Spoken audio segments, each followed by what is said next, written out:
பெரியவரே, உனக்குள்ளே இருக்கின்ற உன் இயேசு என்றும் பெரியவரே. நீ அறியாததும் உனக்கு எட்டாததுமான பெரிய காரியங்கள் செய்திடுவார். நீ அறியாததும் உனக்கு எட்டாததுமான பெரிய காரியங்கள் செய்திடுவார். உனக்குள்ளே இருக்கின்ற உன் இயேசு என்றும் பெரியவரே, உனக்குள்ளே இருக்கின்ற உன் இயேசு என்றும் பெரியவரே.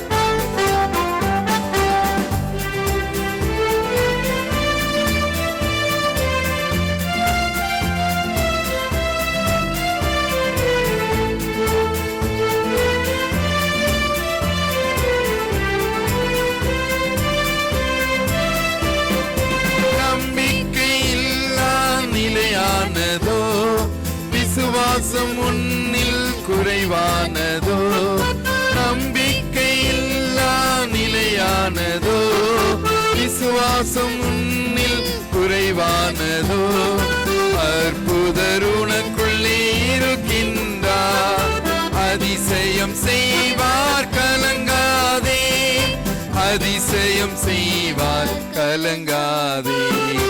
உனக்குள்ளே இருக்கின்ற உன் இயேசு என்றும் பெரியவரே, உனக்குள்ளே இருக்கின்ற உன் இயேசு என்றும் பெரியவரே.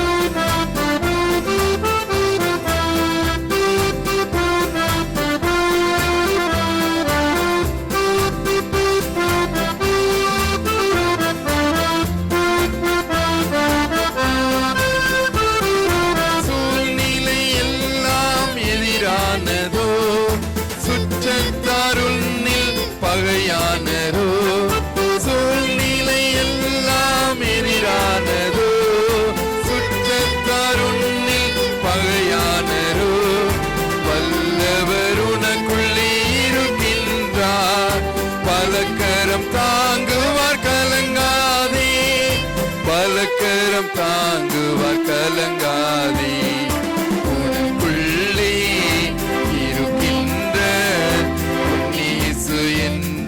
பெரியவரே, உனக்குள்ளே இருக்கின்ற உன் இயேசு என்றும் பெரியவரே.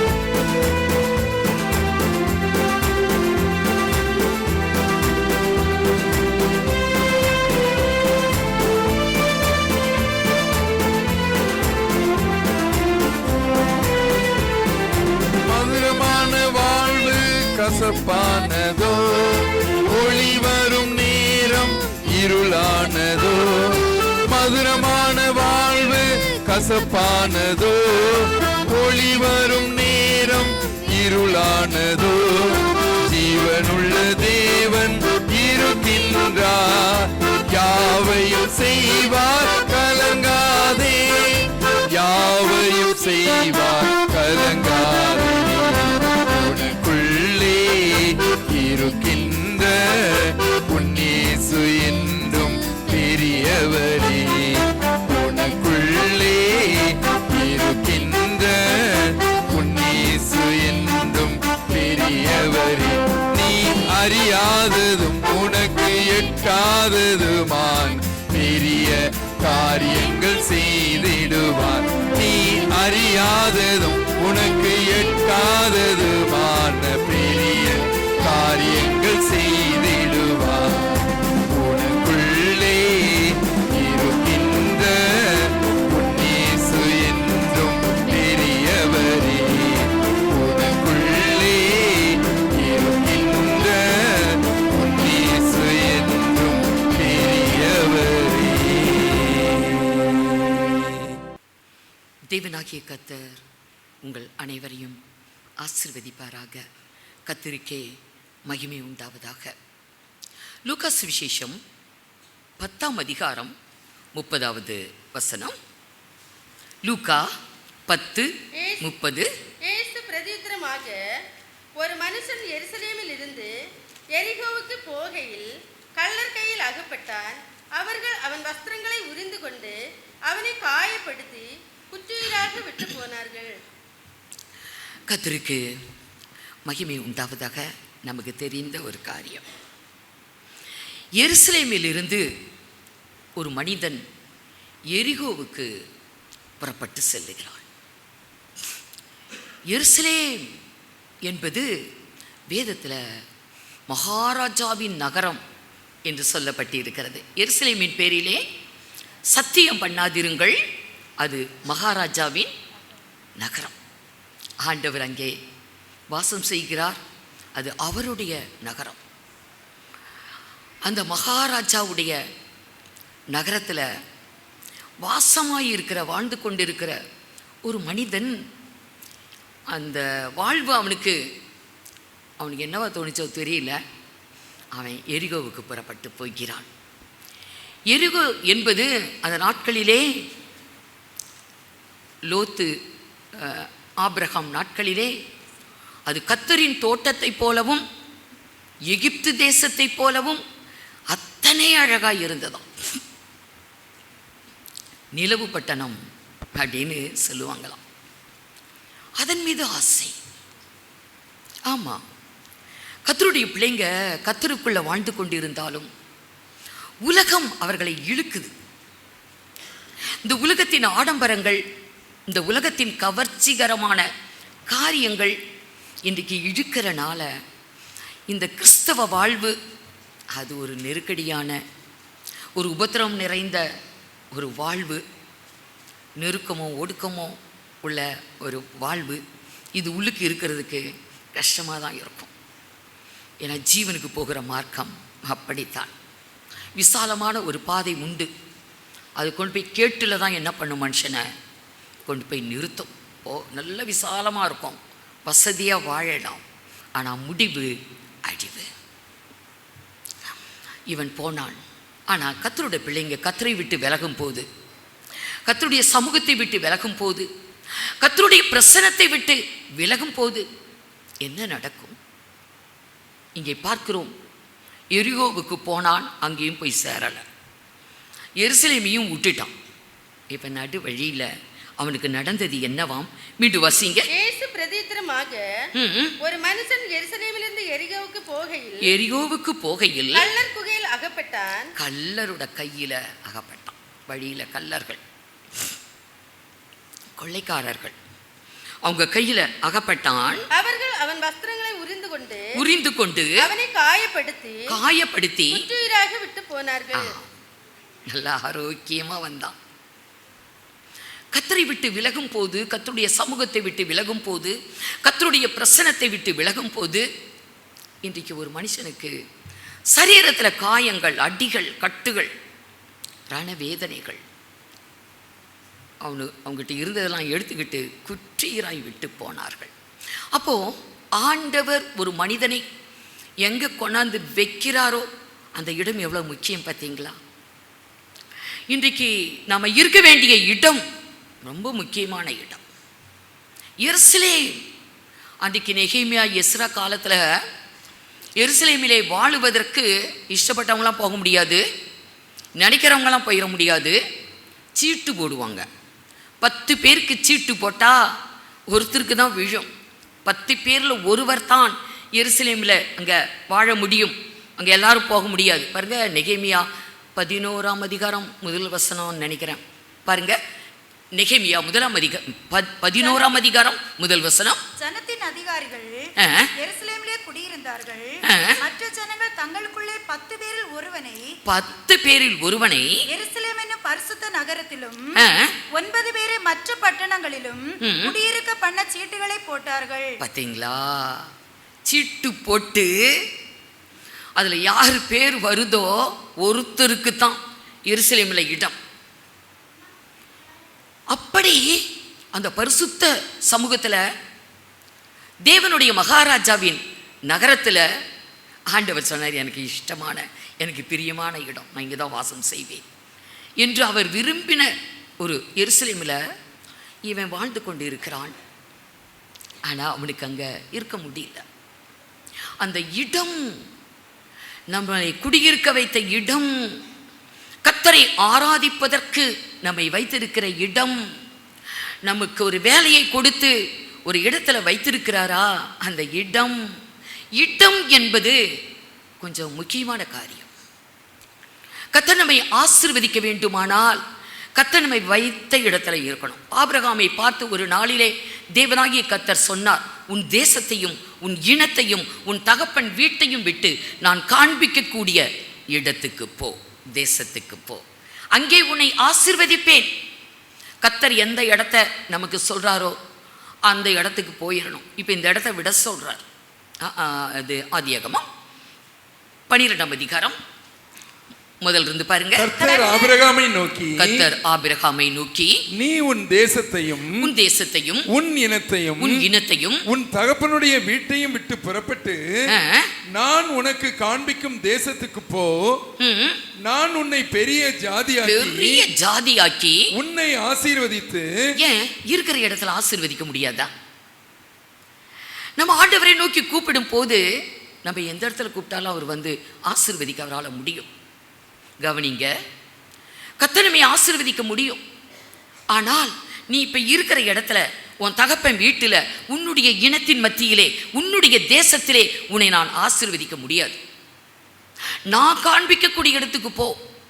உன் தேசத்தை விடு, உன் தகப்பன் வீட்டை விடு, உன் இனம், உன் ஜாதி, ஜனம், இதை விடு. நான் ஒரு இடத்தை காட்டுவேன், அங்க போ.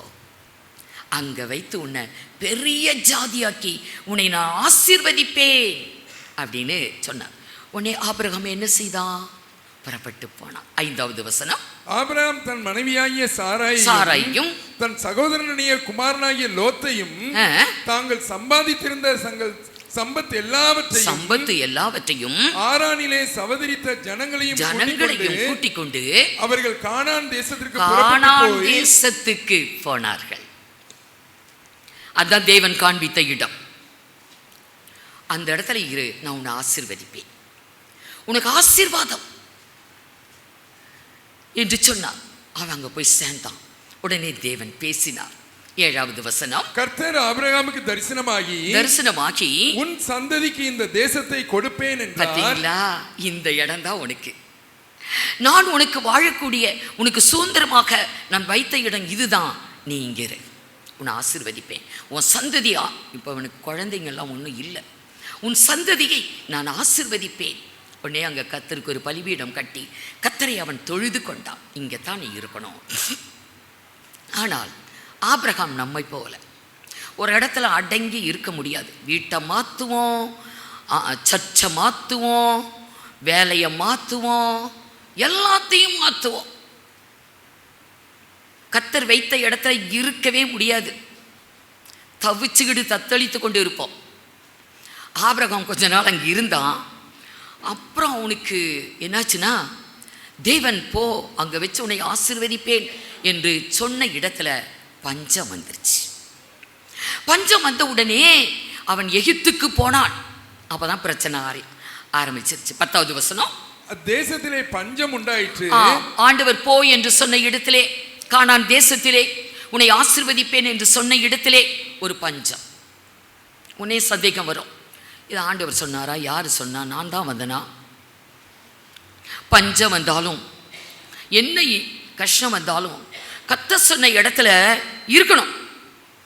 ஆனா இவன் என்ன பண்ணினா வசிங்க பஞ்சம் உண்டானது, தேசத்திலே பஞ்சம் கொடிதாய் இருந்தபடியால் ஆபிரகாம் எகிப்து தேசத்திலே தங்கும்படி உடனே அந்த தேசத்தை விட்டு போனான்.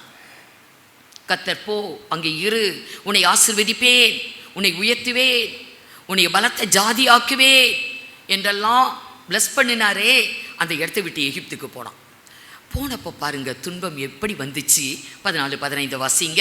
ஆபிரகாம் எகிப்திலே வந்தபோது எகிப்தியர் அந்த ஸ்திரீயை மிகுந்த அழகுள்ளவள் என்று கண்டார்கள். எகிப்தில அந்த சாராளை பார்த்து, இவருக்கே எத்தனை வயசு? 75 வயசுலயே வந்தாரு. எத்தனை வயசுல வந்தாருன்னு போட்டுக்குது, 5வது வசனம் தான் இருக்கும். அப்படின்னா 10 வயசு அவ குறைவு, 65 வயசு இருக்கும். 65 வயதுல இன்னைக்கு பாருங்க, இவங்க எத்தனை பேர் 65 வயசுல உட்காந்துருக்கோம்? எப்படி உட்காந்துருக்கோம்? ரொம்ப அழகா இருக்கீங்க அப்படின்னு சொல்லத்தக்க அளவுக்கு நம்ம இங்க யாரும் இருக்கிறோம். 65 வயதிலே சாராளின் அழகை பார்த்து எகிப்தில் இருக்கிற எல்லாரும் புகழுறாங்க. எத்தனை அழகு, எத்தனை அழகு! இது ராஜாவுக்கே எட்டிருச்சு, பார்வோன் ராஜாவுக்கே. அடுத்த வசனம் வாசிங்க. பார்வோனுடைய பிரபுக்களும் அவளை கண்டு பார்வோனுக்கு முன்பாக அவளை புகழ்ந்தார்கள். பார்வோனுடைய அரண்மனையில சாராளை பற்றி பேச்சு, அத்தனை அழகு என்று. உடனே பார்வோன் பார்த்தான், கூட்டிட்டு வாங்க வாசிங்க. அப்பொழுது அந்த ஸ்திரீ பார்வோனுடைய அரண்மனையை கொண்டு போகப்பட்டால். பார்த்தீங்களா எவ்வளவு கஷ்டகாலம், எவ்வளவு பிரச்சனை. ஆபிரகாமுக்கு மனைவி பார்வோனுடைய அரண்மனைக்கு கொண்டு போகப்பட்டார். அங்க கொண்டு போகப்பட்ட போது கர்த்தர் காத்தார். 17வது வசனம். 17 ஆபிரகாமுடைய மனைவியாகிய சாராளின் நிமித்தமும் கர்த்தர் பார்வோனையும் அவன் வீட்டாரையும் மகா வாதைகளால் வாதித்தார். பார்த்தீங்களா இவ்வளவு பிரச்சனை. பார்வோன் ராஜா வீட்டிலேயே பிரச்சனை. இவளை அங்க கொண்டு போனதுனால பார்வோன் ராஜா குடும்பம் மகாவாதையால வாதிக்கப்படுறாங்க. அவங்களுக்கும் கஷ்டம், ஆபிரகாமுக்கும் கஷ்டம். தேவன் சொன்ன இடத்துல இல்லைன்னா நம்மளுக்கும் கஷ்டம், போற இடத்துல அவங்களுக்கும் கஷ்டம். கர்த்தர் சொன்ன இடத்திலே குடியிருப்பாய் இருந்தாலும் சரி, ஆராதனை செய்யக்கூடிய ஸ்தலமாய் இருந்தாலும் சரி, வேலை ஸ்தலமாய் இருந்தாலும் சரி, தேவன் ஒரு காரியத்தை சொல்லி அந்த இடத்துல இரு என்று நமக்கு ஒரு இடத்தை கொடுப்பார். ஆனால் அந்த இடம் ரொம்ப முக்கியம். அங்கதான் உன்னை ஆசீர்வதிப்பேன். அதை விட்டு நீ எங்க போனாலும் ஆசீர்வாதம் இருக்காது, ஆசீர்வாதம் அங்கே இருக்காது. அதே வேளையில ஈசாக்கை பார்த்து என்ன சொன்ன தெரியுங்களா? ஆபிரகாமை போய் என்று சொன்னார், நான் காட்டக்கூடிய இடத்துக்கு நீ போய் என்று சொன்னார். ஈசாக்குக்கு என்ன சொன்னார்? பைபிளை எடுத்து பாருங்க. ஈசாக்கு ஆதியாகமம் 26ஆம் அதிகாரம் முதல் 3 வசனம். ஆபிரகாமின் நாட்களில் உண்டான பஞ்சத்தை அல்லாமல் பின்பு ஒரு பஞ்சம் தேசத்தில் உண்டாயிற்று. ஒரு பஞ்சம் தேசத்திலே உண்டாயிற்று. அப்பொழுது ஈசாக்கு பெலிஸ்தருக்கு ராஜாவாகி அபிமெலேக்கினிடத்தில் கேராக்குக்கு போனான். கர்த்தர் அவனுக்கு தரிசனமாகி, நீ எகிப்துக்கு போகாமல். பாத்தீங்களா, உங்க அப்பா எகிப்துக்கு போய் தான் அங்க பெரிய பிரச்சனை வந்தது. உங்க அப்பாவுக்கும் பிரச்சனை, உங்க அம்மாவுக்கும் பிரச்சனை, ராஜாவுக்கும் பிரச்சனை. அதனால நீ எகிப்துக்கு போயிடாத, ஏன்னா இப்ப ஒரு பஞ்சம் வந்திருக்குது. ஆபிரகாம் நாட்களிலே வந்த பஞ்சத்தை போல ஈசாக்கின் காலத்திலே ஒரு பஞ்சம் வந்திருக்குது. இப்ப கர்த்தர் பேசுகிறார், எகிப்துக்கு போயிடாத, பிரச்சனையை சம்பாதிப்ப, வேதனைகள் சோதனைகள் கஷ்டங்கள் நேரிடும், நான் சொல்ற இந்த இடத்திலேயே இருனார். வசிமா, கர்த்தர் அவனுக்கு தரிசனமாகி நீ எகிப்துக்கு போகாமல் நான் உனக்கு சொல்லும் தேசத்திலே குடியிரு, இந்த தேசத்திலே வாசம் பண்ணு, நான் உன்னோட கூட இருந்து உன்னை ஆசீர்வதிப்பேன். பாத்தீங்களா, இவனுக்கு இடத்தை காமிச்சு நீ அப்படி போன்னு சொல்லல. ஈசாக்குக்கு இந்த பாரு, இந்த இடத்துலயே இரு, வேற எங்கேயும் போயிடாத, இந்த இடத்துலயே இரு, உன்னை நான் ஆசீர்வதிப்பேன். அப்ப இடம் என்பது முக்கியம். நாம் வாழக்கூடிய இடம், நம்முடைய குடியிருப்பு, நம்முடைய ஆராதனை செய்யும் இடம், கர்த்தரை தொழுது கொள்ளக்கூடிய இடம் அல்லது வேலை எதுவாக இருந்தாலும் கர்த்தர் கொடுத்த அந்த ஸ்தானம், அந்த ஸ்தலம், அது வந்து ரொம்ப முக்கியம். அதை விட்டுக்கிட்டு நம்ம இஷ்டத்துக்கு நம்ம ஒன்று செய்யும் போது நமக்கும் நம்மால் பிறருக்கும் கஷ்டங்கள், துன்பங்கள், வேதனைகள், சோதனைகள் நேரிடும். ஈசாக்கை சொன்னார், எங்கே போயிராத, இங்கே இரு, நான் இந்த இடத்திலே வைத்து நான் உன்னை ஆசீர்வதிப்பேன் அப்படின்னு சொன்னார். அப்படியே ஆசீர்வதித்தார். 12:13 ஈசாக்கு அந்த தேசத்தில் விதை விதைத்தான். ஈசாக்கு அந்த தேசத்திலே விதை விதைத்தான். கர்த்தர் அவனை ஆசீர்வதித்ததினால், கர்த்தர் அவனை ஆசீர்வதித்ததினால் அந்த வருஷத்தில் 100 மடங்கு பலன் அடைந்தார். பார்த்தீங்களா? பஞ்சம்தான். தேவனாகிய கர்த்தர் தம்முடைய பிள்ளைகளை பஞ்சத்திலும் அவங்கள ஆசீர்வதிக்கிறவர், பஞ்சத்திலும் காப்பார். பஞ்சத்திலே உயிரோடு அவர்களை காப்பேன் என்று கர்த்தருடைய பிள்ளைகளுக்கு வாக்கு பண்ணி இருக்கிறார். ஈசாக்கு விதை விதைத்தான். அந்த வருஷத்திலே 100க்கு 100 அவனுக்கு ஆசீர்வாதம், பலன். ஆகவே கர்த்தர் நமக்கு தந்த இடம், கர்த்தர் நம்மை வைத்திருக்கிற ஒரு இடம், அதில் பஞ்சமே வந்தாலும் அசையக்கூடாது. பஞ்சம் வந்துருச்சு, என்ன செய்ய முடியும்? அதனால தான் நான் வந்தேன். ஒரு தகுதியான ஒரு காரணம்தான். ஆனால் இது பரலோகத்தில் செல்லுபடியாகாது. பரலோகம் அதை அங்கீகரிப்பதில்லை. அது பஞ்சமா, கொடுமையே நடக்குது. உன் வாழ்க்கையில் இங்கே வந்ததுனால கொடுமையை அனுபவித்தாலும் சரி, உண்மையாய் நிலைத்திருப்போமானால் கர்த்தர் ஆசீர்வதிக்கிறார். ஆகாரை பார்க்கலாம். ஆகார் ஒரு நாளிலே ஆபிரகாமுடைய வீட்டை விட்டு, சாராளை விட்டு ஓடி போயிட்டான். ஐயோ, இங்கே இருக்கவே முடியாது என்று ஆகார் போயிட்டான். வாசிங்க 16ஆம் அதிகாரம், ஆதியாகமம் 16ஆம் அதிகாரம் 6 கீழே பாருங்க. அதற்கு ஆபிரகாம் சாராயை நோக்கி, இதோ உன் அடிமை பெண் உன் கைக்குள் இருக்கிறாள், பார்வைக்கு நலமானபடி அவளுக்கு செய் என்றாள். அப்பொழுது சாராய் அவளை கடினமாய் நடத்தினபடியால். பார்த்தீங்களா? சாராள் ஆகாரை கடினமா நடத்துறான், ஒரு கொடுமையா நடத்துறான். உடனே இவ என்ன செய்தா?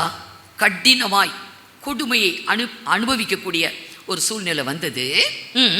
அவளை விட்டு ஓடி போனாள். பார்த்தீங்களா? ஓடி போனான். இன்னைக்கு நம்ம வீட்டில் கூட இன்னைக்கு சில மனைவிகள், சில கணவர் வீட்டுக்குள்ள ஒரு கொடுமை பேசாம போயிடுவாங்க. இந்த குடும்பமே வேண்டாம் அப்படின்னு விட்டுட்டு போகிற மனைவிகள் இருக்கிறாங்க, கணவர் கூட இருக்கிறாங்க, விட்டுட்டு போகிற பிள்ளைகள் இருக்கிறாங்க. ரொம்ப கொடுமை. யாரால இருக்க முடியும்? எப்படி இருக்க முடியும் என்று சொல்லி இன்றைக்கு ஆகார் கொடுமையை அனுபவித்த நாளிலே ஓடிட்டான். ஆனால் அவளுடைய அங்கலாய்ப்பை தேவன் பார்க்கிறார். என்ன நடந்துச்சு? வாசிங்க.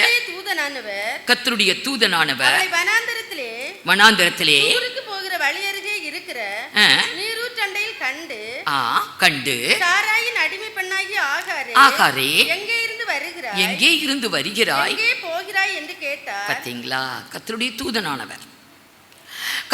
தூதனானவர் என்று சொன்னா அது கர்த்தரே தான். அது கர்த்தர். தூதன், கர்த்தருடைய தூதன் என்ற தூதன், கர்த்தருடைய தூதனானவர் என்றார் கர்த்தர், தேவனாகிய கர்த்தர். கர்த்தருடைய தூதனானவர், ஆண்டவர் அவளை சந்திக்கிறார். ஆகார் அடிமை பெண்ணு தான், ஆனா கர்த்தர் அவளை சந்திக்கிறார். ஆகாரே, எங்கே இருந்து வருகிறாய், எங்கே போகிறாய்? அங்கலாய்ப்பை காண்கிற தேவன் தான், நம்முடைய வருத்தங்களை பார்க்கிறவர் தான், நம்முடைய சஞ்சலங்களை பார்க்கிறவர் தான், நம்முடைய வேதனைகளை பார்க்கிறவர் தான். குடும்பத்தில் பெரிய பிரச்சனை, குடும்பத்தில் கொடுமை கடினமா நடத்தப்பட்டதுனால வீட்டை விட்டு ஓடினா, இந்த குடும்பத்தில் இருக்கவே முடியாது, நமக்கு இந்த குடும்பமே வேண்டாம் என்று அவ குடும்பத்தை விட்டு, கணவன் வீட்டை விட்டு ஓடி போனாள். கர்த்தர் பார்க்கிறார். ஆகாரே, எங்கிருந்து வர, நீ எங்க போற? அவன் நினைச்சிருக்கலாம், நமக்கு இந்த உலகத்தில் யாருமே இல்லை, ஒரு கணவர் கைவிட்டா அந்த பெண்ணுக்கு யாரு? அங்கலாய்த்து இனி எங்க போறது என்று அங்கலாய்த்து ஓடிக்கொண்டிருக்கும் பொழுது, எங்கே போகிறாய், எங்கிருந்து வருகிறாய், எங்கே போகிறாய்? கவலைப்படாத, நீ போற இடத்துல நீ நல்லா இருப்ப, உன்னை நான் ஆசீர்வதிப்பேன். அப்படி சொன்னாரா? வாசிங்க. அவள் நான் என் நாச்சியராகிய சாராயை விட்டு ஓடி போகிறேன் என்றால் அப்பொழுது கர்த்தருடைய தூதனானவர் கர்த்தரே நீ உன் நாச்சியார் அண்டைக்கு திரும்பி போய் நீ திரும்பி போ. அவள் நீ கொடுமைதான் அனுபவித்த, துன்பங்களை தான் நீ அனுபவித்த, ஆனா நீ திரும்பி போ.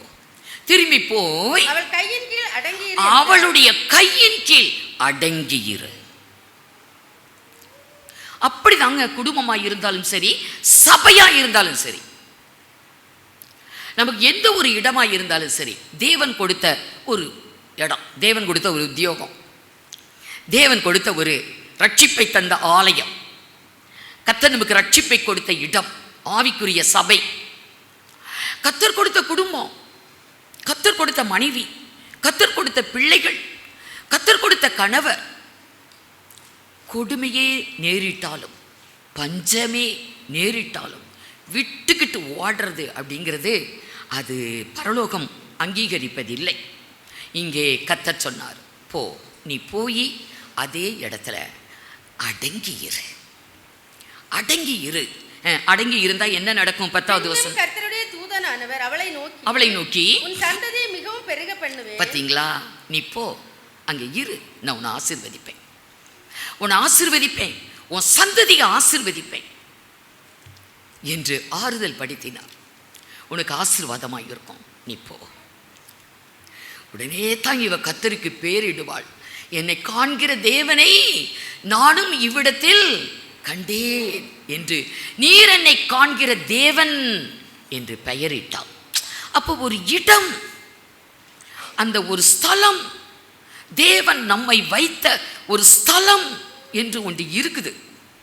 அதில் ஏன் அதில் தான் இருக்கணும் அப்படின்னு பரலோகம் ஏன் விரும்புகிறது? இது பரலோகத்தின் சித்தம், கர்த்தருடைய நோக்கம். அந்த இடத்துல பஞ்சம் வந்தாலும் அங்கே போகாது, இங்கே இருந்தார் ஈசாக்க. ஆகார் துன்பத்தை அனுபவித்தாள், கொடுமையை அனுபவித்தாள். இல்லை, நீ கையின் கீழ் அடங்கி நீ அங்கே இருக்கணும், அப்பதான் உனக்கு ஆசீர்வாதம் அப்படின்னு சொன்னான். நகோமியுடைய வாழ்வை பார்க்கலாம். நகோமி பஞ்சத்துக்காக, ஈசாக்கு அந்த தேசத்தில் பஞ்சம் வந்தது, ஆண்டவர் வெளிப்பட்டு எகிப்துக்கு போயிடாத, பஞ்சத்துக்கு பிழைக்கிறதுக்கு எகிப்துக்கு போயிடாத, பஞ்சமே இருந்தாலும் நான் உன்னை நடத்துவேன், உன்னை நான் நடத்துவேன், இவ்விடத்தில் உன்னை நான் ஆசீர்வதிப்பேன் என்று சொன்ன கர்த்தர் நகோமி பஞ்சத்துக்கு பிழைக்கத்தான் பெத்லகேமை விட்டு மோவாப் தேசம் போனான். பெத்லகேம் என்றால் அர்த்தமே என்னத்தான்? அர்த்தம் என்னங்க? அப்பத்தின் வீடு. அப்பத்தின் வீடு. அங்க சாப்பாட்டுக்கு குறைவே இருக்காது, நல்ல சாப்பாடு இருக்கிற இடம். ஆனா பஞ்சம் வந்துருச்சு. பஞ்சம் அங்கேயும் வரத்தான் செய்தது. பெத்லகேம்ல எவ்வளவோ பேர் இருக்கிறாங்க, ஆனா இவளுக்கு இருக்க முடியல, நகோமிக்கு இருக்க முடியல. தன் கணவனையும் 2 மகன்களையும் கூட்டிக் கொண்டு பஞ்சத்துக்கு பிழைப்பதற்காக அவள் புறப்பட்டு போனாள். ரூத் 1ஆம் அதிகாரம் 1 வசனம் பாருங்க. நியாயாதிபதிகள் நியாயம் விசாரித்து வரும் நாட்களில் தேசத்திலே பஞ்சம் உண்டாயிற்று, பெத்லகேமிலே பஞ்சம் உண்டாயிற்று. அப்பொழுது யூதாவில் உள்ள பெத்லகேம் ஊரானாகிய ஒரு மனுஷன் தன் மனைவியோடும் 2 குமாரரோடும் கூட மோவாப் தேசத்திலே போய் சஞ்சரித்தான். பாத்தீங்களா? நகோமியுடைய கணவர் புறப்பட்டு போனாங்க பஞ்சத்துக்கு. அங்கன்னா கொஞ்சம் வசதியா இருக்கும், நம்ம பழச்சிக்கலாம், நல்லா சாப்பிட்டு பஞ்சகாலம். இங்கே பஞ்சம் முடிஞ்ச பிறகு திரும்பி வந்துடலாம், அங்கே போகக்கூடாதுன்னு தேவன் சொல்லியிருக்கிறார். மோவாப், அம்மோன், இது தேவன் அருவருக்கிற ஜனம். மோவாபியர், அம்மோனியர், அவங்க காலத்துக்கு கர்த்தருடைய சபைக்கு உட்படக்கூடாது என்று தேவன் கட்டளையிட்ட இடம் அந்த மோவாப் தேசம். இன்றைக்கு இருக்கிற ஜோர்டான் கண்ட்ரி. ஜோர்டான் ஒரு நதியும் உண்டு இஸ்ரேலில், அதுக்கு அடுத்தாப்புல அடுத்து இருக்கிற அது ஒரு தேசம், ஜோர்டான் அப்படின்னு ஒரு நாடு, ஒரு கண்ட்ரி. அதுதான் மோவாபிய தேசம். அங்கே பஞ்சத்துக்கு பிழைக்க போய் நடந்தது என்ன? 3வது வசனம். நகோமியின் புருஷனாகிய எலிமெலேக்கு இறந்து போனான். பாத்தீங்களா? போன இடத்துல புருஷன் இறந்துட்டான். பஞ்சத்துக்கு பிழைக்க போன இடத்துல கணவனை இழந்து விட்டான். கணவரை இழந்தால் அடுத்து 5வது வசனம், பின்பு மக்லோன் கிலியோன் என்னும் அந்த 2 பசங்களும் 2 பையனுங்க அங்கேயே கல்யாணம் பண்ணி இருக்கிறானுங்க. மோவாப் தேசத்து பெண்களை தான் கல்யாணம் பண்ணி இருக்கிறானுங்க. 2 பசங்களும் போயிட்டாங்க. இப்ப அவளுக்கு யாருமே இல்லை, தனித்தவள் ஆனாள். நகோமி என்றால் இனிமையானவள், ஒரு இன்பமானவள் என்று பொருள். திரும்பி வரா பாருங்க, புருஷனை இழந்து பிள்ளைகளை இழந்து தன்னுடைய ஒரு மருமகளோடு கூட ரூத் அவளோடு பெத்லகேமுக்கு வரா. இங்கே பஞ்செல்லாம் தீர்ந்து போச்சு, எல்லாம் நல்லா இருக்காங்க. எல்லாரையும் நகோமி வந்திருக்கா, நகோமி வந்திருக்கா என்று சந்தோஷமா அவளை சொல்லும்போது சொல்லுவா, என்னை ஏன் நகோமி என்று சொல்லுறீங்க? என் வாழ்வில் சந்தோஷம் இல்லை, கணவனையும் பிள்ளைகளையும் இழந்து விட்டேன், ஒரு கசப்பான வாழ்வு வாழ்ந்து கொண்டிருக்கிறேன், என்னை மாறாள் என்று சொல்லுங்க அப்படின்னு சொல்லுவான். பஞ்சமே ஆனாலும் உங்க இடத்தை விட்டு போகக்கூடாது அப்படிங்கிறது தான் கர்த்தரோட சித்தம். தேவன் வைத்த இடத்துல நம்ம உண்மையுள்ளவர்களாய், பஞ்சத்திலும் உண்மையுள்ளவர்களாய், கொடுமையா நடத்தப்பட்டாலும், கஷ்டத்துல நம்மளை ஒடுக்கி நம்மளை கஷ்டப்படுத்தினாலும் அந்த இடத்துலையும் உண்மையாய் இருப்போமானால் கர்த்தர் அனைத்தையும் மாற்றுவார், ஆசீர்வதிப்பார். ஆகவே அருமையானவர்களே, இடம் என்பது அத்தனை ஒரு முக்கியமான ஒன்று. தேவன் கொடுத்த இடம், தேவன் வைத்த இடம்.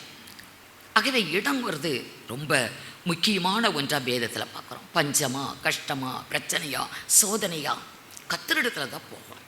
ஏன்னா கர்த்தர் சொன்னார், சங்கீதம் 33 அதிகாரம் 33 18 19 பாருங்க. 18 19, தமக்கு பயந்து, அவருக்கு பயந்து, தமது கிருபைக்கு காத்திருக்கிறவர்களின் ஆத்துமாக்களை, ஆமா, அவருடைய கிருபைக்காய், அவருக்கு பயந்து அவருடைய கிருபைக்காய் காத்திருக்கிறவர்களின் ஆத்துமாக்களை மரணத்தினின்று விலக்கி விடுவிக்கவும், மரணமே நேரிட்டாலும் கர்த்தர் விலக்கி காப்பார். கர்த்தர் வைத்த இடத்துல ஒரு மரணக்கட்டை வந்துருச்சு, கர்த்தர் விலக்கி காப்பார். மரணத்துக்கு விலக்கி காக்கவும், பஞ்சத்திலே அவர்களை உயிரோடே காக்கவும், பஞ்சத்தில் அவர்களை உயிரோடே காக்கவும் கர்த்தருடைய கண் அவர்கள் மேல் நோக்கமாய் இருக்கிறது. கர்த்தருடைய கண்கள் நோக்கமாய் இருக்கிறது. மரணமே நேரிடுது. இந்த இடத்துக்கு வந்துதான் பாருங்க மரணக்கட்டு. இந்த வீட்டுக்கு வந்ததிலிருந்தே நோய்தான், பேயுதான், மரணக்கட்டு. அதனால இடத்த மாற்றணும், வீட்டை வித்துக்கிட்டு போயிடணும் அப்படின்னு அநேகர் சொல்லுவாங்க. அது தேவன் கொடுத்த இடமா இருந்தா, உங்க இஷ்டத்துக்கு வந்திருந்தீங்கன்னா சரிதான். தேவனே கொடுத்திருந்தா அந்த இடத்தை விட்டு போகக்கூடாது. மரணத்தில் தேவன் காப்பார், பஞ்சத்திலே உயிரோடு காப்பார். எலியா என்ன செய்தான் தெரியுங்களா? எலியா ஒரு பெரிய தீர்க்கதரிசி. அவன் கர்த்தருடைய மனுஷன், கர்த்தருக்கு முன்பாய் நிற்கிற எலியா. நான் சொல்றேன் அப்படின்னு சொல்லுவான். ஆகாப் ராஜா கிட்ட போய் சொல்லுங்க, கர்த்தருக்கு முன்பாய் நிற்கிற, அவருடைய சமூகத்திலே அவருக்கு முன்பாய் நிற்கிற நான், என்னுடைய சொல்லே அன்றி மழை வராது, 3 வருஷத்துக்கு வானம் அடைக்கப்படும் அப்படின்னு சொல்லி சொன்ன பவர்ஃபுல் மனுஷன், ஒரு தீர்க்கதரிசி. அவனை ஒரு பொம்பளை சொல்லிட்டா, ஏசபேல், ஆகாப் ராஜாவுடைய மனைவி. நாளைக்கு இந்நேரம் உன் கழுத்து துண்டா போயிடும். பொம்பளை தானே சொல்றா, பொம்பளை சொல்லி என்ன நடக்க போகுது? ஒரு ஆம்பளை சொன்னா பரவாயில்ல, அவன் ஒரு வீரமானவன் அப்படின்னு அற்பமா நினைக்கல, பயந்துட்டான். இதுக்கு முன்னால தான் அவன் இஸ்ரவேலின் தேவன் தேவனா, பாகால் தெய்வமா என்று கர்மேல் பர்வதத்திலே இஸ்ரவேல் ஜனங்களையும் பாகால் தீர்க்கதரிசிகள் ஜனங்களை எல்லாம் கொண்டு போய் நிறுத்தி அக்கினியினாலே உத்தரவு அருளக்கூடிய தெய்வமே தெய்வம் என்று இஸ்ரவேல் தேவனை உண்மையான தெய்வம் நிரூபித்து காண்பித்தான். இப்போ அந்த தேவன் எங்கே போயிட்டாரு? அவங்கள்ட்ட தானே இருக்கிறாரு. கர்த்தர் நம்மோடு கூட இருக்கிறார். வானத்திலிருந்து அக்கினி வந்து இறங்கி பலியை பட்சித்தது. என் சத்துருக்களை பட்சிக்காதா? பட்சிக்கும் இல்லையா? ஆனால் பயந்துட்டான். எலியா பயந்து விட்டான். ஓ, என் கழுத்தை துண்டா, ஏன்னா 400 பாகால் தீர்க்கதரிசிகளை வெட்டி வீழ்த்தியாச்சு கர்மேல் பர்வதத்தில். இந்த செய்தி ஏசபேலுக்கு போகுது, ஆகாப் ராஜாவின் மனைவிக்கு. எலியா பாகால் தீர்க்கதரிசிகளை வெட்டி வீழ்த்திட்டான் அப்படின்னப்போ இவளுக்கு ரொம்ப கோபம் வந்துருச்சு. இவ சொல்லுவா, நாளைக்கு இந்நேரம் உன்னை வெட்டிடுவேன் அப்படின்னு இவளுக்கு செய்தி வருது. பாருங்க, 1 ராஜாக்கள் 19ஆம் அதிகாரம் முதல் 2 வசனம். எலியா செய்த எல்லாவற்றையும் அவன் தீர்க்கதரிசிகள் எல்லாரையும் பட்டயத்தாலே கொன்று போட்ட செய்தி அனைத்தையும் ஆகாப் ஏசபேலுக்கு அறிவித்தான். அப்பொழுது ஏசபேல் எலியாவினிடத்தில் ஆள் அனுப்பி அவர்களில் ஒவ்வொருவனுடைய பிராணனுக்கு செய்யப்பட்டது போல, முதலிருந்து வசிங்க. எலியா செய்த எல்லாவற்றையும் அவன் தீர்க்கதரிசிகள் எல்லாரையும் பட்டயத்தாலே கொன்று போட்ட செய்தி அனைத்தையும் ஆகாப் ஏசபேலுக்கு அறிவித்தான். அப்பொழுது ஏசபேல் எலியாவினிடத்தில் ஆள் அனுப்பி அவர்களில் ஒவ்வொருவனுடைய பிராணனுக்கு செய்யப்பட்டது போல நான் நாளை இந்நேரத்தில் உன் பிராணனுக்கு செய்யாதே போனால் தேவர்கள் அதற்கு சரியாகவும் அதற்கு அதிகமாகவும் எனக்கு செய்ய கடவர்கள் என்று சொல்ல சொன்னான். போதும், உன்னைய அவங்களுடைய ஜீவனுக்கு ஈடா உன்னை நான் கொண்டுருவேன்னு சொல்லிட்டான். அவனுக்கு இது தெரிந்த போது எழுந்து பிராணனை காக்க யூதாவை விட்டு பெயர்சபாவுக்கு சென்றான். தன்னுடைய ஆட்கள் அங்கே இருத்தி வச்சுட்டு ஒரு நாள் பிரயாண தூரமாய் சென்று ஒரு சூறை செடியின் கீழ் படுத்துக்கொண்டு, போதுங்க தாவே, உங்களுக்காக எவ்வளோ வைராக்கியமாக இருந்தேன், என் பிதாக்களை பார்க்கலும் நான் ஒன்றும் நல்லவன் இல்லை, என் ஜீவனை எடுத்துக்கொள்ளுங்க, நான் சாகணும், நான் இப்பவே சாகணும் என்று ஒரு சூறை செடியின் கீழ் அப்படியே சொல்லிக்கிட்டு படுத்துக்கிட்டான். ஒரு பெரிய தீர்க்கதரிசி, ஒரு தேவனுடைய மனிதன் பயந்து அங்கலாய்த்து அவனுடைய சூழ்நிலையை பாருங்க. கர்த்தர் தம்முடைய தூதனை அனுப்பினார். அப்பமும் தண்ணீரும் அவனுக்கு தட்டி எழுப்பி கொடுத்து சாப்பிட்டு திரும்பியும் படுத்துக்கிட்டான். 2ஆம் தரமும் கொடுக்கிறார். அதையும் சாப்பிட்டுட்டு படுக்கும் போது கர்த்தர் சொல்லுவார், தேவம் நீ பிரயாணம் பண்ண வேண்டிய தூரம் வெகு தூரம், சாகணும் அப்படின்னு நினைக்கிற, நீ இன்னும் ரொம்ப நாள் இருக்க போற, நீ பிரயாணம் பண்ண வேண்டிய தூரம் வெகு தூரம், சாப்பிடு. அதையும் சாப்பிட்டுட்டு அவன் நடந்து போறான். 40 நாட்கள் அந்த போஜனத்தின் பலத்தினாலே இரவும் பகலும் நடந்து ஒரே என்ற இடத்துக்கு போறான். கர்த்தருடைய பரிசுத்த பர்வதம் இருக்கும் ஓரேபுக்கு போறான். அங்க போய் ஒரு கெபி, அங்க கெபிக்குள்ள போய் அங்கேயும் போய் படுத்துக்கிட்டான். கர்த்தர் அவனுக்கு வெளிப்பட்டு எலியாவை கேட்டாரு. 9வது வசனம் வாசிங்க. அங்கே அவன் ஒரு கெபிக்குள் போய் தங்கினான். இதோ கர்த்தருடைய வார்த்தை உண்டாக்கி அவர், எலியாவே, இங்கே உனக்கு என்ன காரியம் என்றார். பார்த்தீங்களா, உனக்கு இங்க என்ன வேலை, உனக்கு இங்க என்ன வேலை, நான் உன்னை வச்ச இடம் எங்கே, நீ எதுக்கு இங்க வந்து இருக்கிற, இது உனக்கு சம்பந்தமே இல்லை, இங்க எதுக்கு வந்தாய். அப்படிதான் சொல்லுவான். கர்த்தருடைய தீர்க்கதரிசிகள் எல்லாரையுமே இயேசபேல் கொன்று விட்டாள், நான் ஒருத்தர் தான் மீதியா இருக்கிறேன், என்னையும் கொல்லணும்னு சொல்லிட்டா, அதனால தான் நான் வந்தேன் அப்படின்னு சொல்லுவான்.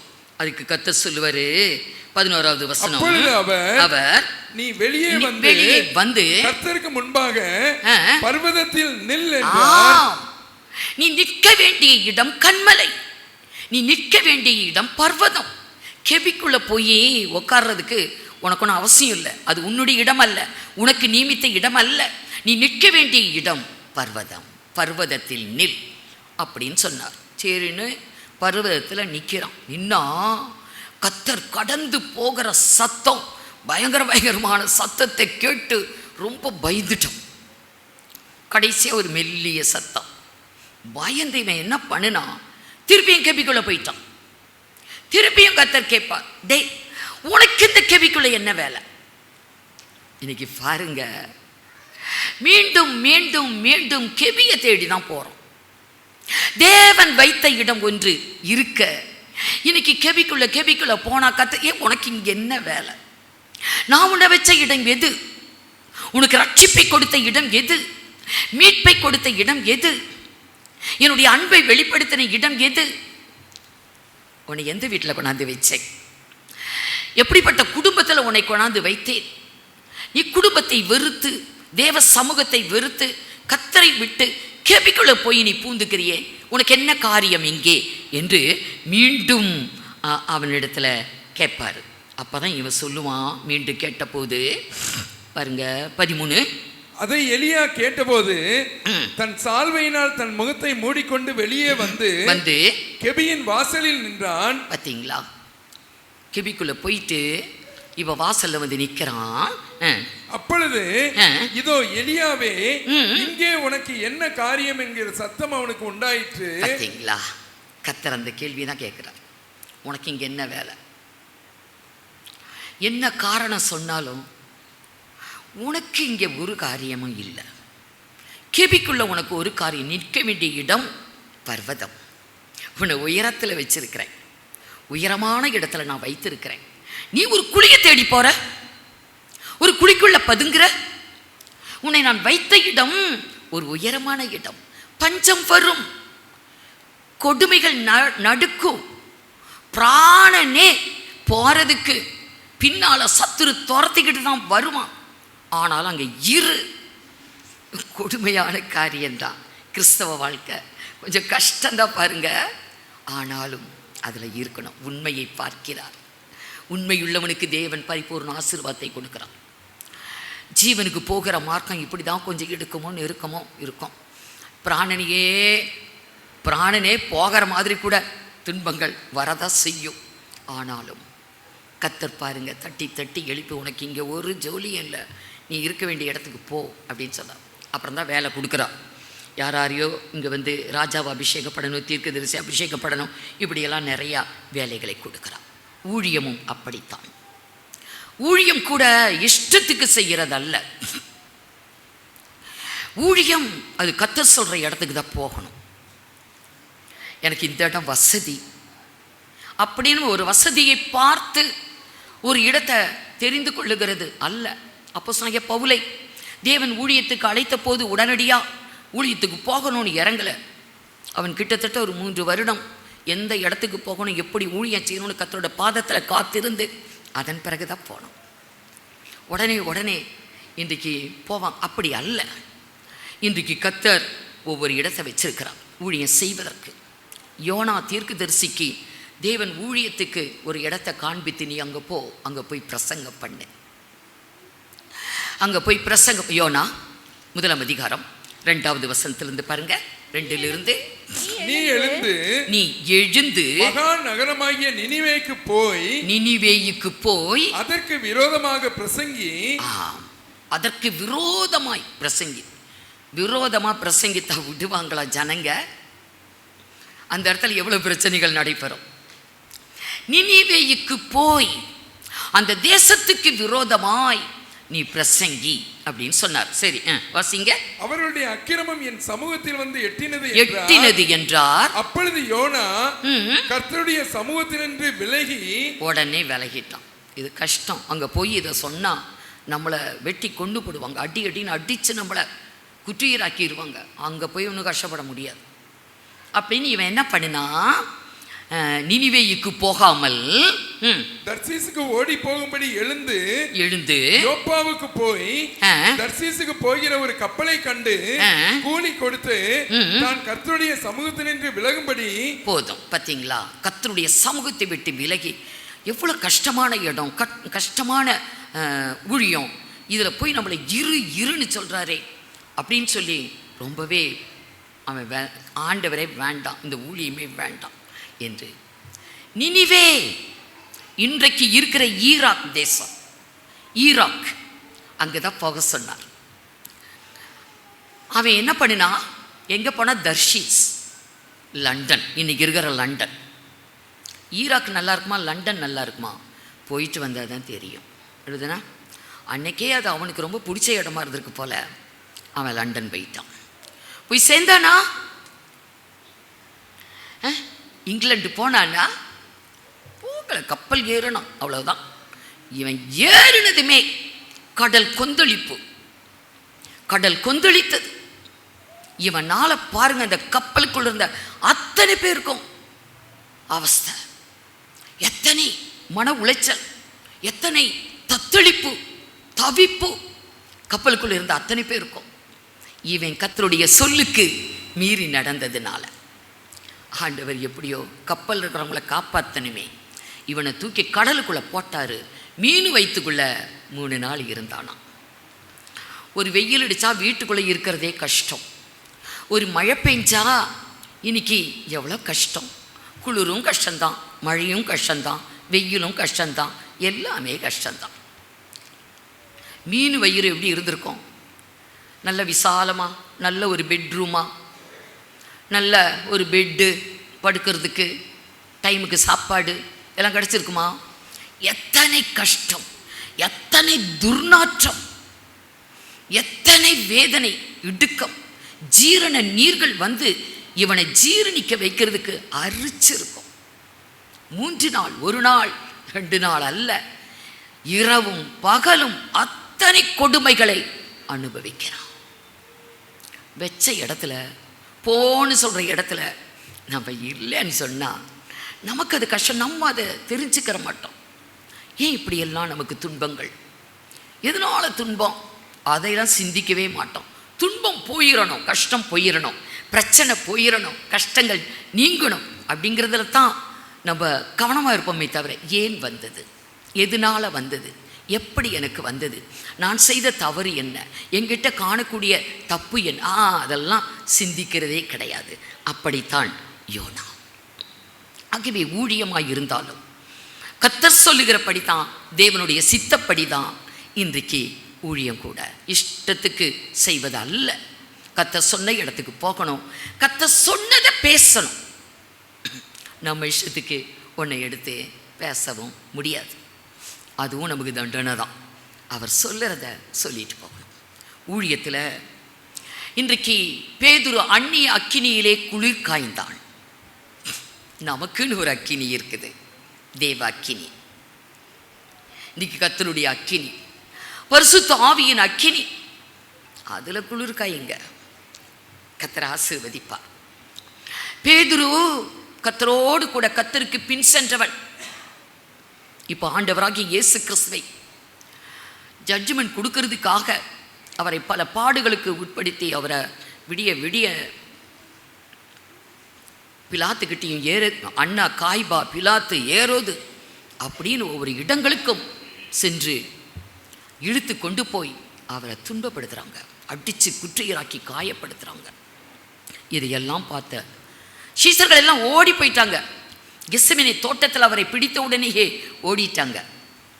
ஆனால் பேதுரு உண்மையுள்ளவனைப் போல அவன் கூடயே நடந்தே வந்தான், பின்னுக்கே வரான். என்னதான் நடக்குது பாப்பமே அப்படின்னு வந்தான். இயேசுவை பிடித்தவங்க இருக்கிறாங்க இல்லையா, அந்த ரோமர்கள், இன்னும் யூதர்கள், அவங்களாம் அது குளிரான ஒரு வேளை நெருப்பை மூட்டி குளிர் காஞ்சிட்ருக்குறாங்க. அவங்களுக்கு நடுவில் போய் இவனும் உக்காந்தானான். அவங்களோட உட்காந்தா இவன் குற்றவாளி இல்லை, இவன் அவரோடு இருந்தவன் அல்ல அப்படிங்கிறத ப்ரூவ் பண்ண முடியும் அப்படின்னு நினச்சி தான் உட்காந்துருப்பான். ஆனால் அங்கே தான் மாட்டினான். கர்த்தர் அதற்கு முன்பே சொன்னார், பேதுருவே, சீமோன் பேதுருவே, இன்றைக்கு கோதுமையை சுளையினால் புடைக்கிறது போல சாத்தான் உன்னை புடைப்பதற்கு என்னிடத்திலே உத்தரவு கேட்டுக்கொண்டான், நான் உத்தரவு கொடுத்து விட்டேன். சாத்தான் உன்னை புடைப்பான். நீ என்னை அறிந்திருப்பதை நீ 3 தரம் மறுதளிப்பாய். சேவல் கூவதற்கு முன்ன 3 தரம் மறுதளிப்பாய். அப்போ இவன் என்ன சொன்னா? இல்லை ஆண்டவரே, நான் என்ன சொல்லுவான், காவலில் வசிங்க. லூக்கா சுவிசேஷம் 22ஆம் அதிகாரம் 31 பாருங்க. 30. சீமோனே, இதோ கோதுமையை சுளையினால் புடைக்கிறது போல சாத்தான் உங்களை புடைக்கிறதற்கு உத்தரவு கேட்டுக்கொண்டான். நானோ உன் விசுவாசம் ஒளிந்து போகாதபடிக்கு உனக்காக வேண்டிக் கொண்டேன். நீ குணப்பட்ட பின்பு உன் சகோதரரை ஸ்திரப்படுத்து என்றார். அதற்கு அவன், ஆண்டவரே, காவலிலும் சாவிலும், காவல்ல சிறையிலே என்னை போட்டாலும் காவலிலும் சாவிலும் எனக்கு மரணமே நேரிட்டாலும் நான் உங்களை மறுதலிக்கவே மாட்டேன். காவலிலும் சாவிலும் உம்மை பின்பற்றி வர ஆயத்தமாய் இருக்கிறேன் என்றார். உங்களையே நான் பின்பற்றுவேன். நான் அப்படியெல்லாம் செய்ய மாட்டேன், உங்களையே தான் பின்பற்றுவேன். இதனால மரணமே வந்தாலும் சரி, சிறை தண்டனையே வந்தாலும் சரி என்று சொன்னான். அப்பதான் கர்த்தர் சொல்லுவார், சேவல் கூவுவதற்கு முன்னாடி 3 தரம் நீ என்னை மறுதலிப்பார். இவன் போய் குளிர் காஞ்சிக்கிட்டு இருக்கிறான். நடந்தது என்ன? 22ஆம் அதிகாரம், லூக்கா சுவிசேஷம் 22ஆம் அதிகாரம் 56 பாருங்க. அப்பொழுது ஒரு வேலைக்காரி அவனை நெருப்பண்டையிலே உட்கார்ந்திருக்க கண்டு அவனை உற்று பார்த்து இவனும் அவனோடு இருந்தான் என்றார். பாத்தீங்களா, இயேசுவோட இவன் இருந்தான். அப்ப ஸ்திரியே, அது நான் இல்ல, நீ யாரையோ சொல்ற, நான் இல்ல அப்படின்னு மறுதலிக்கிறான். வாசிமா. அதற்கு அவன் ஸ்திரியே, அவனை அறியேன் என்று மறுதலித்தான். சற்று நேரத்துக்கு பின்பு வேறொருவன் அவனை கண்டு நீயும் அவர்களில் ஒருவன் என்றான். அதற்கு பேதுரு, மனுஷனே, நான் அல்ல என்று 2ஆம் தரமும் சொன்னான். ஏறக்குறைய 1 மணி நேரத்துக்கு பின்பு வேறொருவன் அவனை பார்த்து, மெய்யாகவே இவனும் அவனோடு இருந்தான், இவன் கலிலேயன் தான் என்று சாதித்தான். பாத்தீங்களா, அதுக்கும் மறுதலிக்கிறான். 3 தரம் மறுதலித்தான். இப்படி கர்த்தரை மறுதலித்து அவன் கர்த்தரை விட்டு தூரம் போவதற்கு காரணம் என்ன? ஊழியத்திலே அந்நிய அக்கினியை நாடி அந்நிய அக்கினியிலே குளிர்காய போனான். நம்மளை வச்ச இடத்துல இருக்க வேண்டியதுதான். சீசர்களெல்லாம் ஓடி போனாங்க. அப்படி அவங்க கூட்டத்தில் போயிருந்தா கூட தப்பியிருப்பான். ஆனால் இங்கே அவன் தந்திரமா வஞ்சகமா அவன் பண்ணின காரியம் அவனை மாட்டினான். இதெல்லாம் ஒவ்வொன்றையும் வேதத்தில் எழுதப்பட்டிருக்கிற அநேக காரியங்களை பார்க்கும் பொழுது ஒரு ஸ்தானம், ஒரு இடம், குடியிருக்கும் இடம், ஆராதனை செய்யும் இடம், வேலை செய்யும் இடம் தேவன் தந்திருந்தால், தேவனே கொடுத்திருப்பார். ஆனால் அது முக்கியம். அங்கே தான் நம்ம உண்மையாக இருக்கணும். ஆனால் அந்த இடத்துல பஞ்சம் வரும், அந்த இடத்துல கொடுமையாக நடத்தப்படலாம், பிராணனே போகக்கூடிய சூழ்நிலைகள் நேரிட்டாலும் அங்கே தான் அடங்கி இரு அப்படி தான் சொல்கிறாரே தவிர, வேணா நீ அங்கே இருக்க வேண்டாம், விட்டுட்டு ஓடு, வேற இடத்த நான் உனக்கு கொடுக்குறேன் அப்படி சொல்லலை. நீ அந்த இடத்தில் இரு. பஞ்சத்துக்காக எகிப்துக்கு போகாத, நான் அவ்விடத்திலே உன்னை ஆசீர்வதிப்பேன். நீ விதை 100 மடங்கு ஆசீர்வாதம், 100க்கு 100 உனக்கு ஆசீர்வாதத்தை கொடுப்பேன். ஏனென்றால் இந்த ஸ்தலம் என்பது அது தேவனுடைய முன் தீர்மானம். நாம் இந்த உலகத்தில் பிறக்கிறதுக்கு முன்னாடியே அவர் குறித்து வச்சிருக்கிறார். ஆகவே தான் அந்த இடம் என்பது ரொம்ப முக்கியம். அப்போஸ்தலர் 17ஆம் அதிகாரம் 26வது வசனம். மனுஷ ஜாதியான சகல ஜனங்களையும் அவர் ஒரே இரத்தத்தினாலே தோன்ற பண்ணி பூமியின் மீதெங்கும் குடியிருக்க செய்து முன் தீர்மானிக்கப்பட்ட காலங்களையும் அவர்கள் குடியிருப்பின் எல்லைகளையும் குறித்தார். நாம் எங்கே வாழ வேண்டும், எங்கே தங்க வேண்டும், எங்கே நாம் இருக்க வேண்டும், எந்த ஸ்தானத்தில் இருக்க வேண்டும் என்று தேவன் முன்குறித்தார். இது நாம பிறக்கிறதுக்கு முன்னாடியே தேவன் முன்குறித்த இடம். ஆகவே நம்மளை எப்படியோ அடிச்சு பிடிச்சு கொண்டாந்து ஒரு இடத்துல சேர்த்திருப்பார். எங்கேயோ பிறந்து, எங்கேயோ வளர்ந்து, எங்கேயோ படித்து, கடைசியில் எந்த இடத்துலையோ வந்து நம்ம இப்போ உட்காந்துக்கிட்டு இருக்கிறோம். எல்லாரும் இங்கே பிறந்து இங்கே வளர்ந்தவர்கள் அல்ல. நாமெல்லாம் பிறந்தது ஒரு இடம், வளர்ந்தது ஒரு இடம், படித்தது ஒரு இடம், திருமணம் ஒரு இடம், இப்போ இருக்கிற இடம் ஒரு இடம். ஆகவே இந்த இடம் என்பது ரொம்ப முக்கியம். இது தேவனுடைய முன் தீர்மானம். ஆகவே தான் அந்த இடத்துல இரண்டமே ஒரு இடத்துல இருந்தால் கூட நீ அங்கே போ. ஆபிரகாமுக்கு தேவன் முன்குறித்த இடம் கானான் தேசம். அதனால இந்த இடத்தை விட்டு, இந்த உன் தேசத்தை விட்டு, உன் தகப்பன் வீட்டை விட்டு, உன் இனத்தை விட்டு நீ அங்கே போ, அதுதான் உனக்கு குறித்த இடம். ஈசாக்குக்கு சொன்னாரு, பஞ்சம் வந்துருச்சுன்னு போயிடாத, எகிப்துக்கு போகாத, இதுதான் உனக்கு குறித்த இடம், இங்கே இரு, 100க்கு 100 உன்னை ஆசீர்வதிப்பேன். எலியாவை வைத்த இடம், உன்னை கொல்ல வராங்கன்னு ஓடாத, கெபிக்குள்ள போகாத, உன்னை வைத்த இடத்துல இரு, உன்னை உயிரோடு காப்பேன். அது என்ன நேரிட்டாலும் கர்த்தர் நம்மை காப்பார். ஏன்னா கர்த்தர் நமக்கு குறித்த ஒரு இடம். ஆனால் அந்த இடங்களை விட்டு நாம் இன்னைக்கு நம்ம இஷ்டத்துக்கு கர்த்தர் சொல்லி போகிறது தவறல்ல. எதுனாலும் சரி கர்த்தருடைய பர்மிஷன் இருந்தால் பரவாயில்ல. கர்த்தரே சொல்லாமல் நம்மளுக்கே தோணுது, இது அப்படி பண்ணுவோம், இப்படி நம்ம தான் சுயமாக செய்கிற ஆட்களாச்சே. உன் சுயத்தின் மேல் சாயாதே. நம்ம சுயங்கிறத விட்டுறணும். தேவ சித்தம் எது, அதுக்காக நம்ம வெயிட் பண்ணணும். கர்த்தருடைய சித்தம் என்ன, அதுக்காக நம்ம காத்திருக்கணுமே தவிர எதையுமே நம்ம எடுத்தோம் அப்படின்னு நம்ம யோசித்து நம்மளாவே ஸ்டெப் எடுக்கக்கூடாது. எல்லாவற்றுக்கும் தேவனுடைய சித்தத்தை தான் நம்ம எதிர்பார்க்கணும். ஆகவே இன்றைக்கு அப்படியெல்லாம் மனிதன் செய்யும் போது வேதத்தில் எழுதியிருக்கு பாருங்க. நீதிமொழிகள் 27ஆம் அதிகாரம் 8வது வசனம்.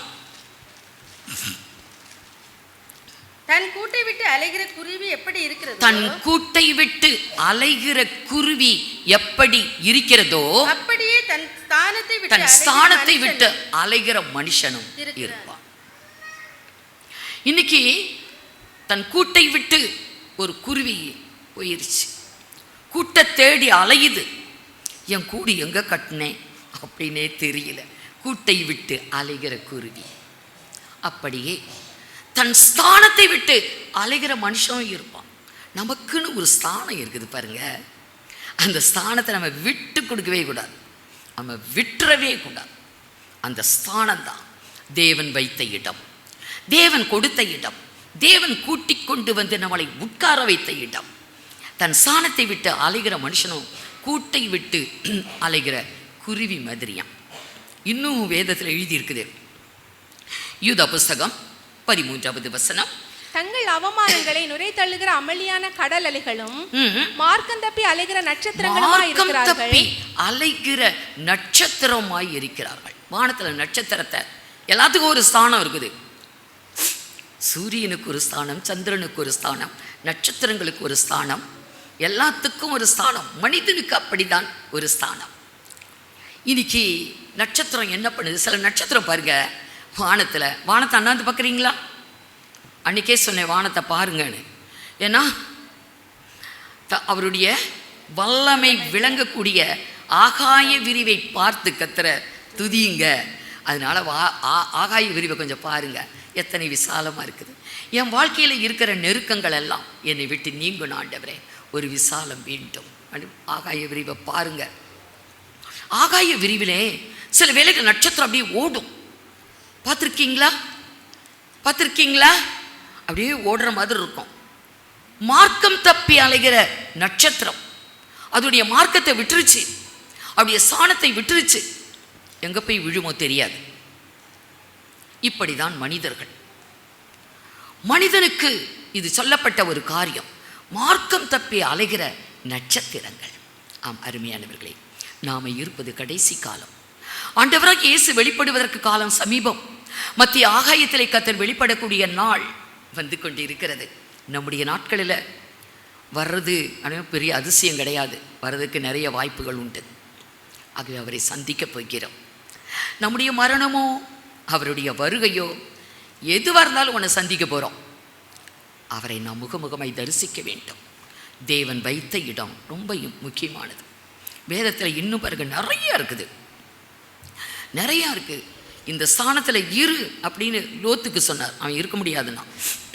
அதனால தான் மோவாபியர் அமோனியர் என்ற அருவருப்பான ஜாதியை உலகத்தில் வந்தது.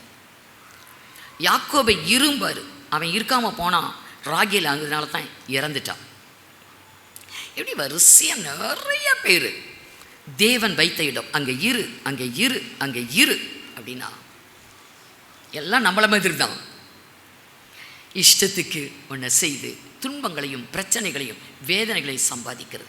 ஆகவே நம்முடைய ஸ்தானம் என்பது ரொம்ப முக்கியம். நீ அங்கே இரு, உன்னை ஆசீர்வதிப்பேன்.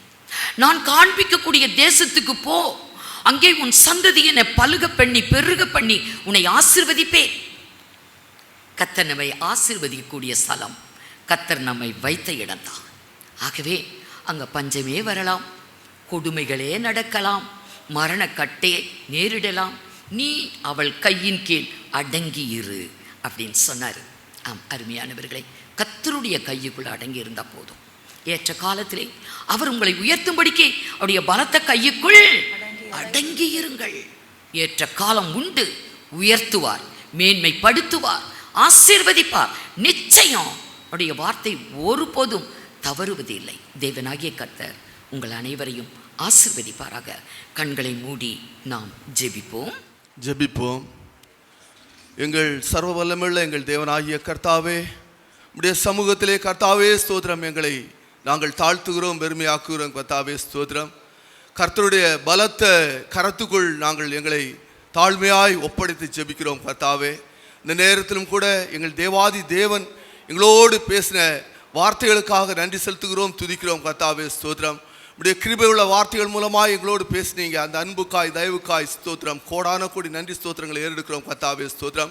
உடைய வல்லமையுள்ள பலத்த கரம் எங்களுடைய வாழ்விலே வல்லமையாய் ஆண்டவரே ஸ்தோத்திரம் வழிநடத்த வேண்டுகிறோம் கர்த்தாவே ஸ்தோத்திரம். ஸ்தோத்திரம் கர்த்தாவே ஸ்தோத்திரம்.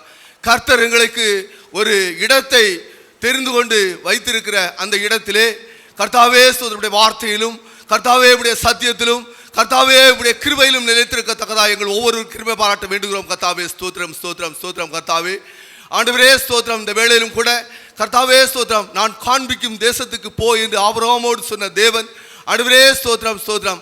அவன் எந்தெந்த இடத்திலெல்லாம் தடுமாறினானோ அந்த இடத்திலெல்லாம் பிரச்சனைகள் வந்ததை நாங்கள் கேட்டோம் கர்த்தாவே ஸ்தோத்திரம்.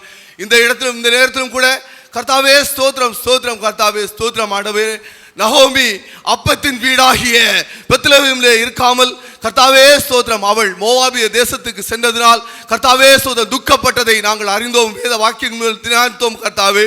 இந்த வேளையிலும் கூட கர்த்தாவே ஸ்தோத்திரம், கெபிக்குள் அல்ல கர்த்தருடைய சமூகத்துக்கு முன்பாக நிற்கத்தக்கதா எலியாவை தெரிந்து கொண்டீங்க தேவிலே கர்த்தாவே. இந்த வேளையிலும் எங்களையும் அதே போல உமக்கு முன்பாக நிற்க தெரிந்து கொண்டீங்க கர்த்தாவே ஸ்தோத்திரம். நாங்கள் கெபிக்குள்ளே அடங்கி இருக்கிறவர்களாக அல்ல கர்த்தாவே, கர்த்தருடைய கரத்துக்குள்ளாக இருக்கவும் உமக்கு முன்பாக நிற்கவும் உண்மையும் உத்தமமாய் நிற்கவும் முடிவிலே மோடு கூட நித்திய வாழ்விலே பிரவேசிக்கவும் எங்களை தெரிந்து கொண்டீங்க.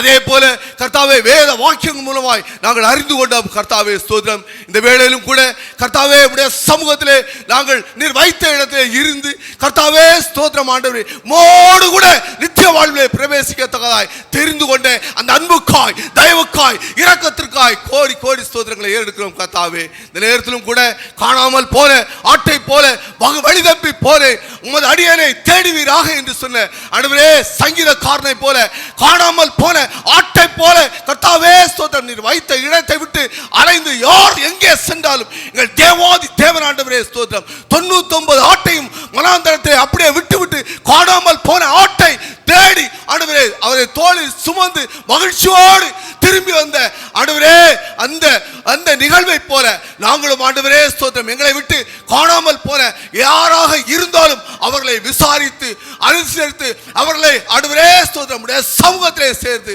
ஆண்டவரே உடைய வார்த்தைகள் மூலமாய் ஆண்டவரே ஸ்தோத்திரம் தேற்றத்தக்கதாய் எங்கள் ஒவ்வொருவரும் கிருபை தாங்க. இந்த சத்திய வசனத்தை கேட்டுக்கொண்டிருக்கக்கூடிய ஒவ்வொருவரும் மேலும் கர்த்தருடைய அளவில்லாத கிருபை விளங்கட்டும் கர்த்தாவே. அந்தபடியே ஒவ்வொருவரையும் ஏந்துங்க சுமத்தலுங்க. ஏற்ற காலத்திலே அவர் உங்களை உயர்த்தும்படிக்கு அவருடைய வரத்தை கைக்குள் அடங்கீர்கள் சொன்ன வேத வாக்கு ஒவ்வொருவருடைய வாழ்விலும் ஆண்டவரே ஸ்தோத்திரம் நிறைவேறட்டும். ஆண்டவரே அந்த வார்த்தையின்படியே கர்த்தர் ஒவ்வொருவரையும் இந்த வார்த்தையின் மேல் உயர்த்தி ஆசீர்வதித்து உன்னதத்திலே கர்த்தாவே ஸ்தோத்திரம் நித்திய வாழ்விலே இந்த வார்த்தைகளை கேட்டுக்கொண்டு ஒவ்வொருவரும் ஆண்டவரே பிரவேசிக்கத்தக்கதாய் கிருபை பாராட்ட வேண்டும் என்று கர்த்தருடைய சமூகத்திலே நாங்கள் எங்களை தாழ்த்துகிறோம். குடும்பமாய் தேவரே வார்த்தையின் மூலமாக ஆசீர்வதிங்க. கர்த்தருடைய சமூகத்திலே தாழ்த்தி ஒப்படைக்கிறோம். துதி கன மகிமை எல்லாம் உமக்கே ஏறெடுக்கிறோம். மீட்பர் இயேசு கிறிஸ்துவின் மூலமாய் வேண்டிக் கொள்கிறோம் எங்கள் பரிசுத்த பிதாவே. ஆமென். என் ஆத்துமாவே கர்த்தரை ஸ்தோத்திரி, என் முழு உள்ளமே அவருடைய பரிசுத்த நாமத்தை ஸ்தோத்திரி. என் ஆத்துமாவே கர்த்தரை ஸ்தோத்திரி, அவர் செய்த சகல உபகாரங்களையும் மறவாதே. ஆமென்.